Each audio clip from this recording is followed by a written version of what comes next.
Hello बच्चों, अब हम लोग सेकेंड ईयर के क्लास को जो है आगे प्रोसीड करेंगे।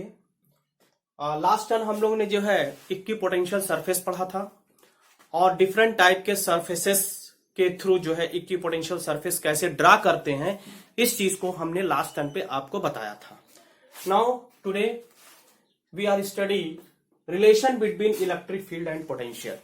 हम लोग इलेक्ट्रिक फील्ड और पोटेंशियल के बीच के डिफरेंस को आज हम लोग स्टडी करेंगे। ओके, इन दिस डायग्राम आपने देखा कि यहां पर दो सरफेस हैं, एक ए सरफेस है और दूसरा क्या है, बी सरफेस है, और दोनों ही इक्वी पोटेंशियल पर हैं फिलहाल अभी।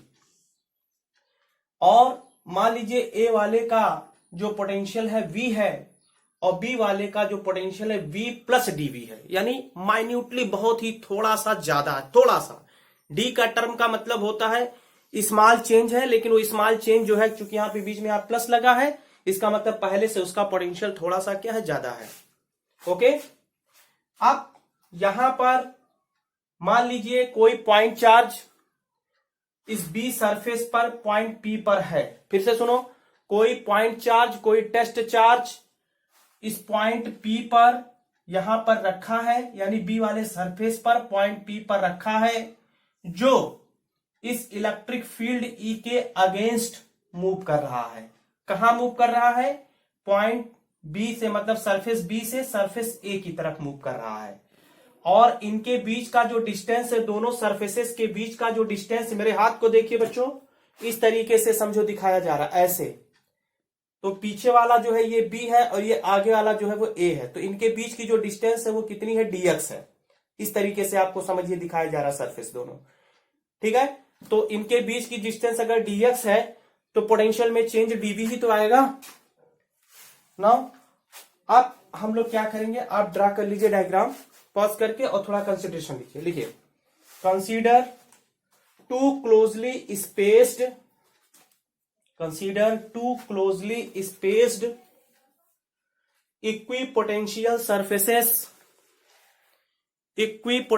surfaces A and B, capital A and capital B, A and B with potential values V and V plus dV, V and V plus dB,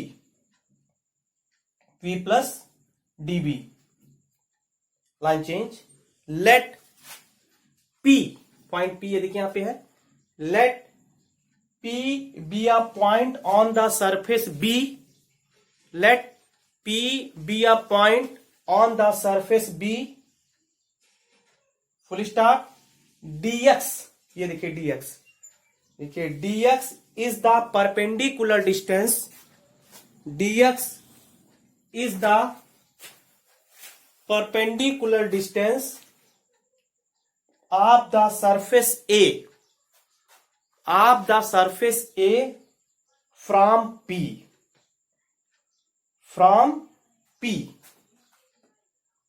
उसी के आगे लिखिए फुल स्टॉप। आगे लिखिए, a unit positive charge is moved, a unit positive charge is moved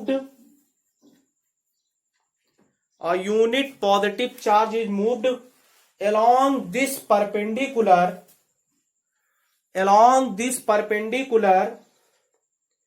from the surface B to surface A, from the surface B to surface A against the electric field,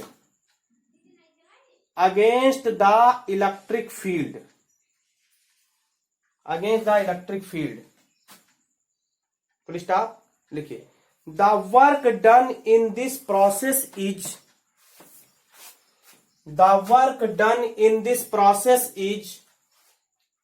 उसी line में लिखना E into dx, the work done in this process is E into dx, full stop, line change. लिखिए, this work equals the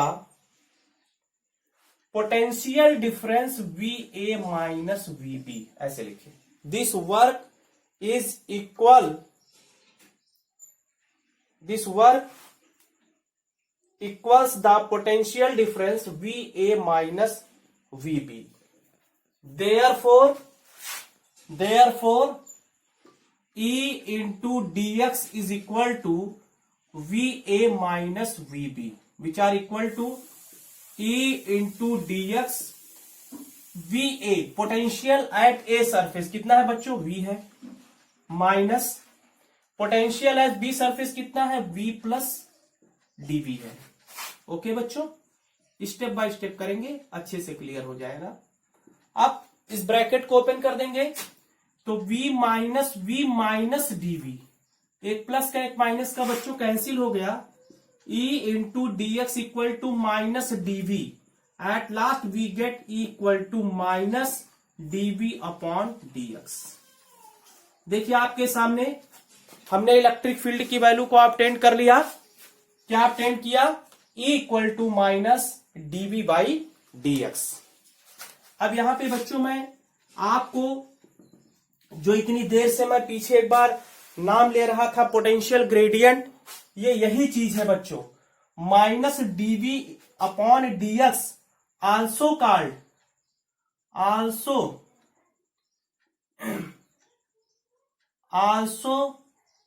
called, इसको क्या बोलेंगे बच्चों, potential gradient बोलते हैं, ठीक है। Minus dV by dx also called potential gradient, इसका नाम पोटेंशियल ग्रेडियंट है। अब जरा ध्यान से सुनिए, negative sign indicates that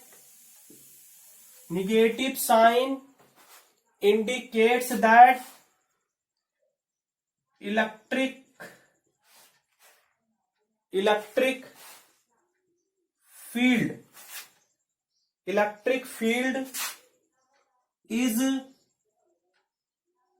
field is negative sign indicates that potential decreases in the direction of electric field। इस तरीके से, सॉरी यहां देखिए, negative sign indicates that potential gradient, पूरा लिखो, potential gradient decreases in the direction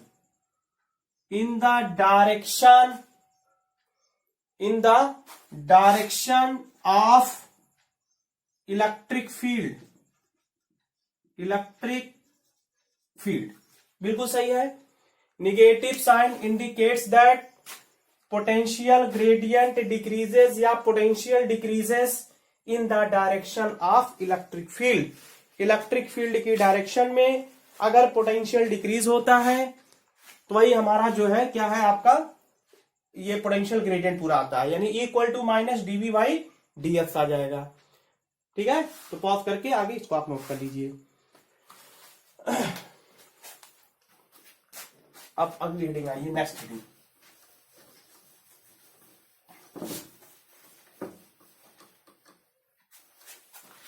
next heading है electric potential energy. अगली heading है इलेक्ट्रिक पोटेंशियल एनर्जी। हेडिंग डालो इलेक्ट्रिक पोटेंशियल एनर्जी। देखिए बच्चों, इसमें क्या है, इलेक्ट्रिक पोटेंशियल एनर्जी क्या है, सिंपल सी बात है कि जैसे ये दो पॉइंट है, ए पॉइंट है, दूसरा बी पॉइंट है। पॉइंट ए पर Q1 चार्ज है और पॉइंट बी पर जो है Q2 चार्ज है। They are separated at distance R distance पर है, ठीक है। और ये जो Q2 चार्ज है उसको हम लोग इनफाइनाइट से कहां लाएंगे बच्चों, इस पॉइंट बी तक ला रहे हैं। इस Q2 चार्ज को इनफाइनाइट से पॉइंट बी पर ला रहे हैं, तो हमको कुछ ना कुछ वर्क करना पड़ेगा। उससे पहले, अब पहले जरा ध्यान से समझिए, इलेक्ट्रिकल पोटेंशियल एनर्जी या electric potential energy. First of all we find the potential at charge Q1 due to point B पर Q1 चार्ज के कारण हम लोग पोटेंशियल फाइंड करेंगे। तो फार्मूला होगा B equal to 1/4πε0 Q1 upon R। Any problem? Now equation number first. In the second step is Q2 charge is present at infinity. इस Q2 charge को पॉइंट B तक लाने में हमको कुछ ना कुछ वर्क करना पड़ेगा। तो जो वर्क होगा बच्चों, work equal to by the definition of electric potential V equal to W बाई Q, तो W equal to V into Q, तो V इंटू क्या हो जाएगा, Q2 हो जाएगा। दैट इज इक्वेशन नंबर हो गया सेकंड। अब फर्स्ट की वैल्यू सेकंड में रखेंगे, तो यहां लिखेंगे putting the value of equation first in equation second we get, रख देंगे। तो W इक्वल टू V1 की वैल्यू 1/4πε0 क्या हो जाएगा, Q1 Q2 बाई क्या हो गया, R। तो this work done is stored in the form of potential energy of the system. तो यही W हमारा U बन जाएगा 1/4πε0 Q1 Q2 अपॉन R। आप ध्यान से समझिए बच्चों, अगर R स्क्वायर हो जाता है तो कूलम्ब्स लॉ बन गया। अगर R स्क्वायर हो जाता है तो क्या बन जाता है, कूलम्ब्स लॉ। लेकिन अगर सिंपली यहां पर U equal to 1/4πε0 Q1 Q2 upon R है केवल, यानी वर्क डन का ही फार्मूला पूरा नीचे है, खाली यहां पर W की जगह U है। अगर R स्क्वायर हो जाएगा तो कूलम्ब्स लॉ बन जाता है। अगर R स्क्वायर नहीं है तो सिंपली आपका इलेक्ट्रिक पोटेंशियल है। तो आप हेडिंग डालेंगे इलेक्ट्रिक पोटेंशियल एनर्जी। डिफिनेशन लिखिए, पहले लिखिए the electric potential energy of a system, the electric potential energy of a system, the electric potential energy of a system of charges is the work that, charges is the work that has been done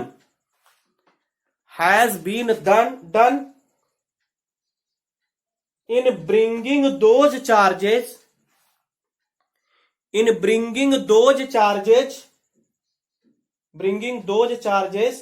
from infinity to near each other to form the system,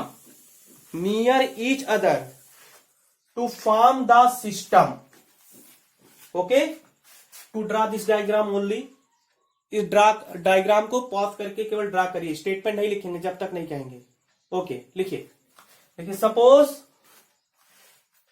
a system AB is formed, suppose a system AB is formed by two charges Q1 and Q2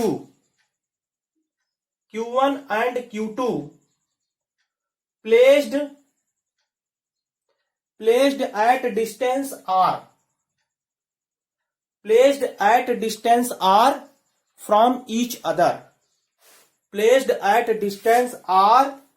from each other, line change। therefore electric potential at B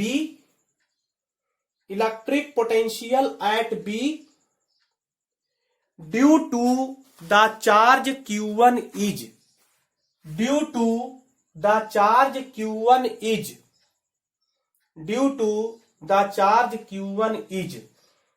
इसको लिखेंगे V1 equal to 1/4πε0 Q1 upon R।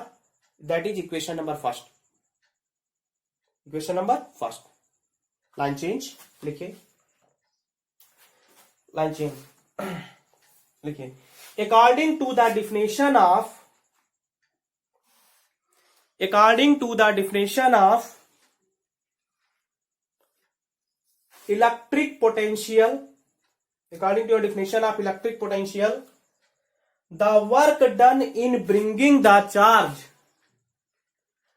the work done in bringing the charge Q2, bringing the charge Q2 from infinity to the point B is, from infinity to the point B is, उसके बाद W से आप पूरा नीचे तक का W तक का नोट करिए, ये 3 स्टेप नोट करिए, ओनली 3 स्टेप, पॉज करके नोट करिए, ओके 3 स्टेप नोट करिए, ओके एक स्टेटमेंट लिखिए, लिखिए अभी यू वाला नहीं नोट करेंगे आप लोग, नीचे वाला नहीं नोट करेंगे, केवल W तक का नोट करेंगे। एक स्टेटमेंट लिखिए, लिखिए this work is the electric potential energy of the system, this work is the electric potential energy of the system, electric potential energy of the system. Therefore, note down this formula, U equal to 1 upon 4 pi epsilon naught Q1 Q2 upon R। ठीक है, चलिए note डालिए, इसी में बच्चों note डालिए, note में 2-3 point है उसको लिखेंगे। नोट में फर्स्ट पॉइंट देखिए, unit of electric potential energy, unit of electric potential energy is, देखिए बच्चों इसकी यूनिट बहुत सारी हैं, एनर्जी है तो जाहिर सी बात है जूल होगा ही होगा, इसमें दो राय नहीं है, लेकिन कुछ यहां पर बेसिक इसके यूनिट हैं, जैसे मान लीजिए 1 electron volt, 1 electron volt, 1 electron का मतलब 1.6 इंटू 10 पावर माइनस 19, ठीक है, इतना होता है। और उसके बाद इलेक्ट्रॉन वोल्ट है, इसका मतलब इसका पूरा, क्योंकि एनर्जी है इसका यूनिट क्या हो जाएगा, जूल। दूसरी बात है 1 किलो इलेक्ट्रॉन वोल्ट, किलो का मतलब 1000, 1.6 इंटू 10 पावर माइनस 19 तो ऐसे रहेगा, और किलो का मतलब 1000 मतलब 10 पावर 3, इसको सॉल्व किया 1.6 into 10 power minus 16, that is joule. 1 million electron volt, यह भी हो जाएगा 1.6 into 10 power minus 19 into 10 power 6 हो गया, इसको माइनस कर दिया तो ये हो गया 1.6 इंटू 10 पावर माइनस कितना हो गया 13, और इतना क्या आ जाएगा आपका, जूल आ जाएगा। तो 1.6 इंटू 10 पावर माइनस क्या आ जाएगा बच्चों, 13 जूल आ जाएगा, ठीक है।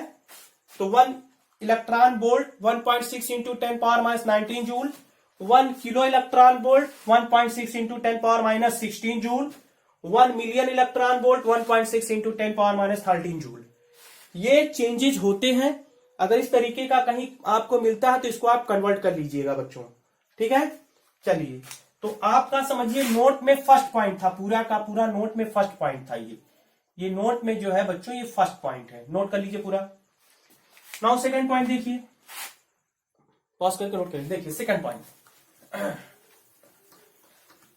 नोट में सेकंड पॉइंट देखिए, यहां देखिए नोट में सेकंड पॉइंट क्या है कि दैट इज द 3 स्ट्रक्चर, इस तरीके से 3 स्ट्रक्चर दिए गए हैं, ध्यान से समझिए, ये पॉइंट हो गया, ये पॉइंट हो गया, ये पॉइंट हो गया, ठीक है। ये पॉइंट यहां पर ये Q1 चार्ज है, ये यहां पर मान लीजिए माइनस Q2 चार्ज है, और ये Q3 चार्ज है। तो ये जो है इस पॉइंट पे यहां पे लाया गया चार्ज को, और इसको नहीं, और इस पॉइंट चार्ज पर यहां पर चार्ज को इनफाइनाइट से लाया गया है। तो अब हमको जो है इलेक्ट्रिक पोटेंशियल एनर्जी पूरे सिस्टम का निकालना है बच्चों। ये हो गया R12, ये हो गया R23, और ये हो गया R13, मतलब इनके बीच का क्या हो गया, डिस्टेंस हो गया, ओके। तो अब हमको ये फाइंड करना है कि what is the electric potential energy of this system. तो यहां पे लिखेंगे electric potential energy of the system. तो electric potential energy of the system formula है U इक्वल टू, आप क्या करेंगे, इनके बीच का एनर्जी, इनके बीच का एनर्जी और इनके बीच का एनर्जी, तीनों के बीच की एनर्जी को हम लोग फाइंड आउट करेंगे। 1/4 पाई एप्सिलॉन नॉट कॉमन हो जाएगा। इनके बीच का एनर्जी क्या हो जाएगा बच्चों, क्या लिखेंगे, Q1 minus Q2 upon R12, बीच में प्लस लगाएंगे, इधर आइए माइनस Q2 और ये हो गया Q3 अपान R23, प्लस लगाया, फिर इसके बीच का हम लोग लगाएंगे तो क्या हो जाएगा Q1 Q3 अपान R13 लगा देंगे। ये देखिए तीनों के बीच का जो है हम लोग पोटेंशियल एनर्जी को यहां पे लगाएंगे। तो at last we get U equal to 1/4 pi epsilon naught plus minus minus Q1 Q2 upon R12 plus minus minus Q2 Q3 upon R23। Okay बच्चों, एंड लास्ट इज दैट, यहां पे last क्या बचेगा, Q1 Q3 अपान R13, बस ये हो गया आपका। तो इस तरीके से हम लोग इलेक्ट्रिक पोटेंशियल एनर्जी को फाइंड आउट करेंगे। तो यहां पर हम लोग electric potential energy of the system, ये पूरी तरीके से हमको फाइंड आउट हो गया। ये नोट में सेकंड पॉइंट था, इसको आप नोट कर लीजिए, ठीक है। चलिए अगला टॉपिक आइए। अब देखिए हम लोग जो है यहां पर कुछ बेसिक कुछ कॉन्सेप्ट हैं, उसको ध्यान में रखते हुए आगे हम लोग चलेंगे, उसको बहुत ही गौर से ध्यान। हाँ देखिए अगला टॉपिक क्या है बच्चों, अगला टॉपिक है कि behaviour of conductors in electrostatic fields. Behaviour of conductors, देखिए मैंने आपको बताया था थोड़ा सा अलाइनमेंट नहीं सही है बोर्ड का या कैमरे का, इसलिए थोड़ा तिरछा, लेकिन आप इसको एकदम सीधा बनाइए, एकदम सीधा बनाइएगा बच्चों, ठीक है, सीधा बनाइएगा। चलिए तो मैं आपको बता रहा हूं, क्या बता रहा हूं कि हाँ, behaviour of conductors in electrostatic field. Electrostatic field में कंडक्टर का क्या क्या बिहेवियर है, क्या क्या उसका बर्ताव है, इस चीज को हम लोग आज स्टडी करेंगे।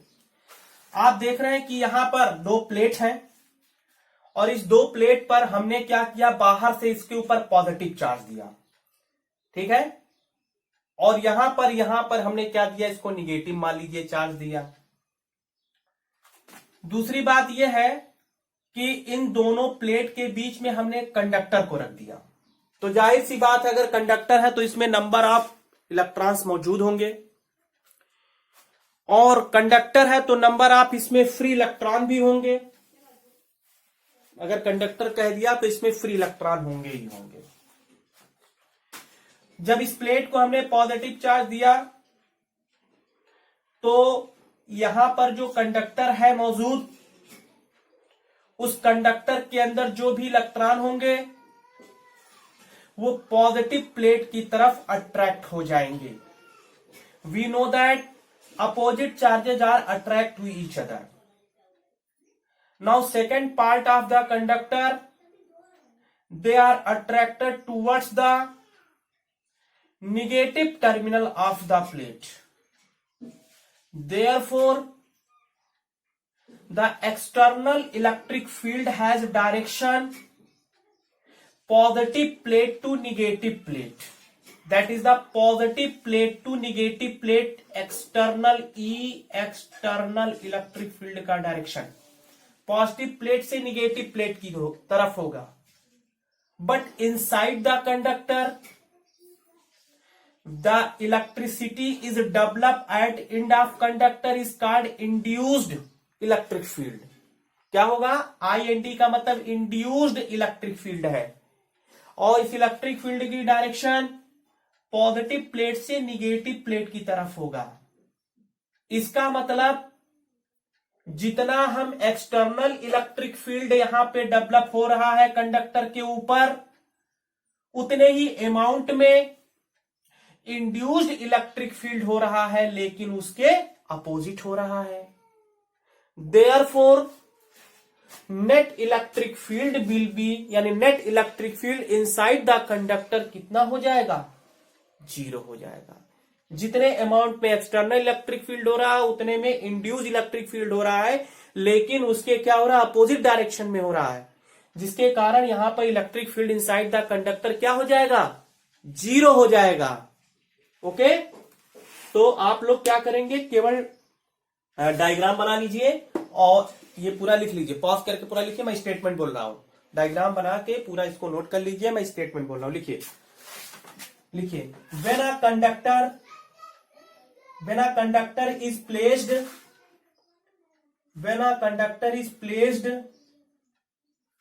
in an electric field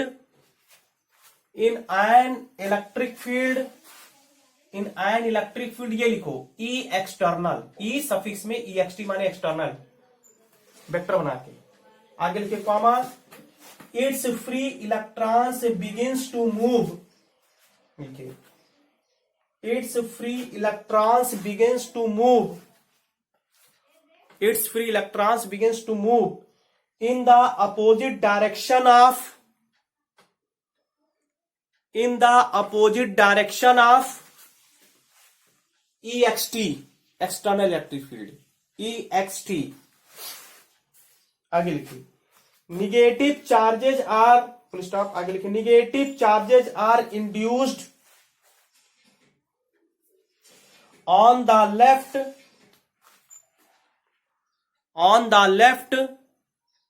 and positive charges are induced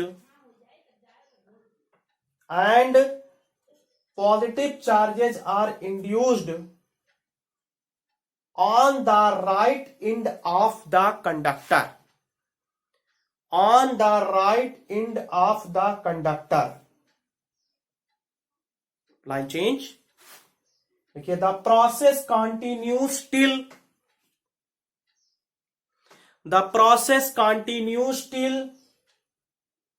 the electric field EIND induced, electric field induced set up by the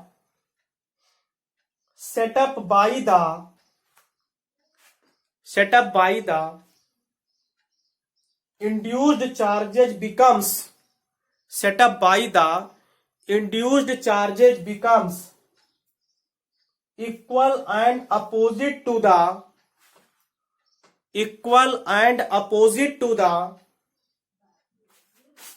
external EXT field external, therefore net electric field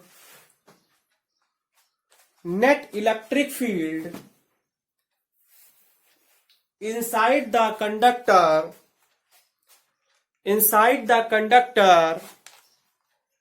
will be zero।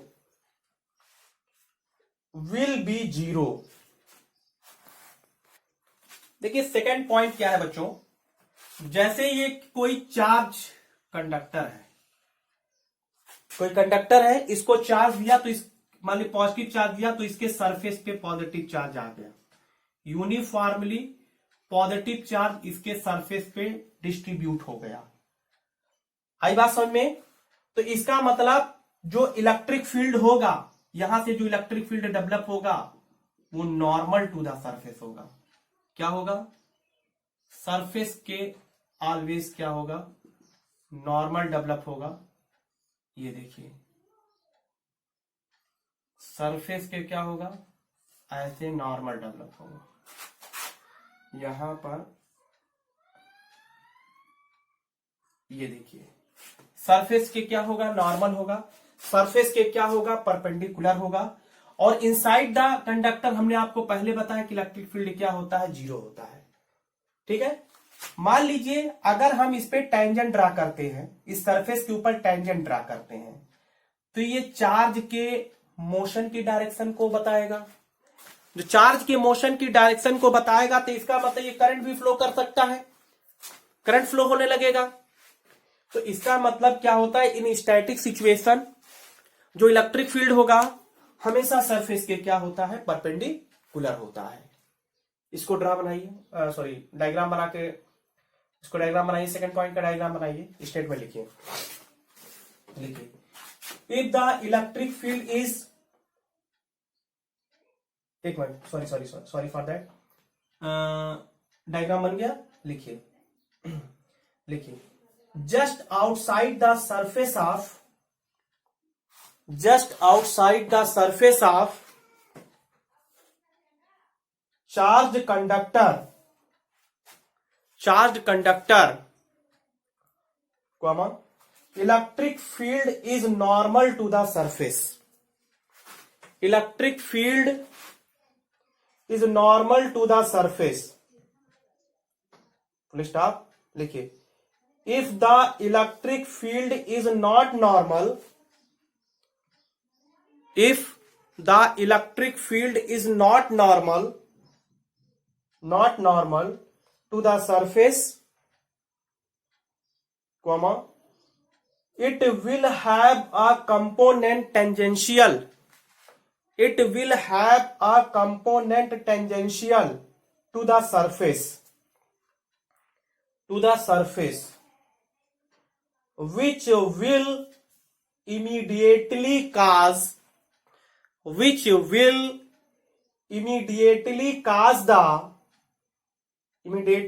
the flow of charges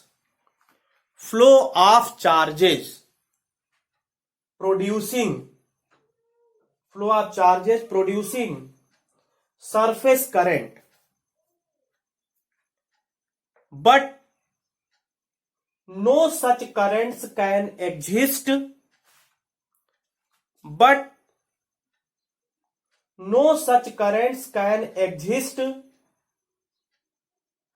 under static conditions,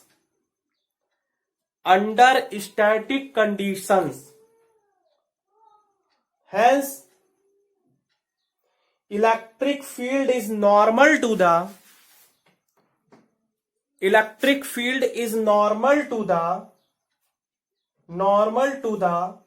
surface of the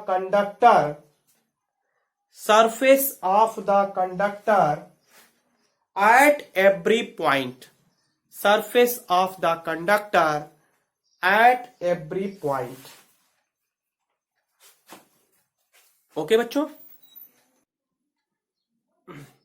हाँ भाई, अगला इसमें देखिए क्या है, third point क्या है। Third point ये है बच्चे कि the net charge in the interior of conductor is zero and any excess charge reside at its surface, मैंने आपको पीछे बताया कि किसी कंडक्टर के अंदर इलेक्ट्रिक फील्ड जीरो है। इलेक्ट्रिक फील्ड जीरो का मतलब है कि जो भी चार्ज है उसके सरफेस पे यूनिफॉर्मली डिस्ट्रीब्यूट हो जाते हैं, यूनिफॉर्मली क्या होते हैं, डिस्ट्रीब्यूट हो जाते हैं। तो इसका मतलब जो यूनिफॉर्मली डिस्ट्रीब्यूट हो जाएगा, तो according to Gauss theorem phi हम लोग इलेक्ट्रिक फ्लक्स निकाल सकते हैं। फाई ई का मतलब electric flux integration of complete surface whole surface क्या हो जाएगा, E dot D A equal to Q upon epsilon naught, ये फार्मूला होता है ना बच्चों। अब इसका मतलब जब कोई चार्ज अंदर है ही नहीं है, but Q equal to zero, Q zero है, तो so that phi E is equal to कितना हो जाएगा, यहां पर जीरो रखोगे तो इलेक्ट्रिक फ्लक्स भी हमारा क्या हो जाएगा, जीरो हो जाएगा। इसका मतलब क्या है कि जो भी चार्ज होगा वो हमारे सरफेस पे डिस्ट्रीब्यूट हो जाता है यूनिफॉर्मली। इनसाइड क्या होता है, चार्ज जीरो होता है।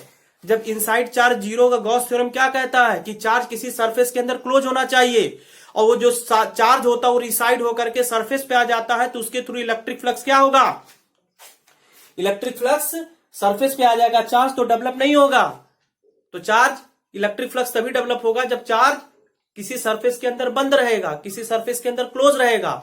लेकिन यहां कंडीशन क्या है कि जो भी चार्ज हम देते हैं उसके कंडक्टर पे यूनिफॉर्मली उसके सरफेस पे डिस्ट्रीब्यूट हो जाता है, जिसके कारण इनसाइड इलेक्ट्रिक फील्ड 0 होती है और एक्सेस चार्ज वहां पे रिसाइड हो जाता है सरफेस पे। ये थर्ड का डायग्राम बनाइए, केवल डायग्राम बनाएंगे, ये नहीं लिखेंगे। थर्ड का डायग्राम बनाइए। ओके, स्टेटमेंट लिखिए the net charge in the interior of a conductor, the net charge in the interior of a conductor is 0. The net charge in the interior of a conductor is 0 and any excess charge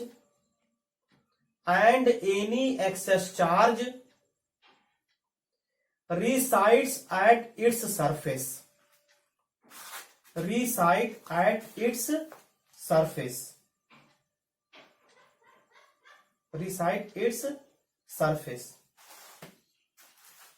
because of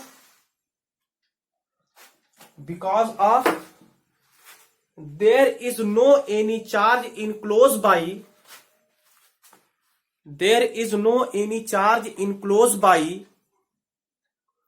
any closed surface,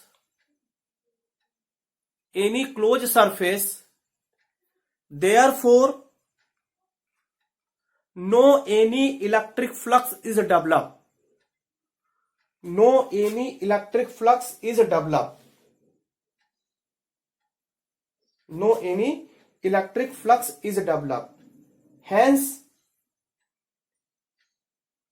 Hence there can be no charge in the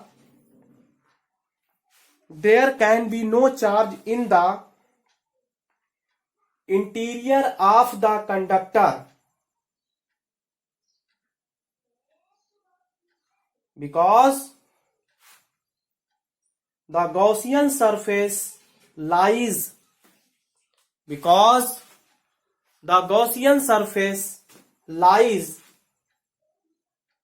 just near the outer boundary.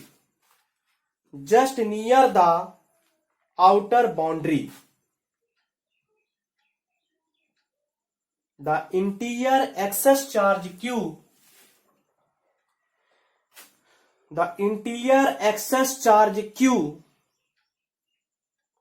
small q must reside at the surface of the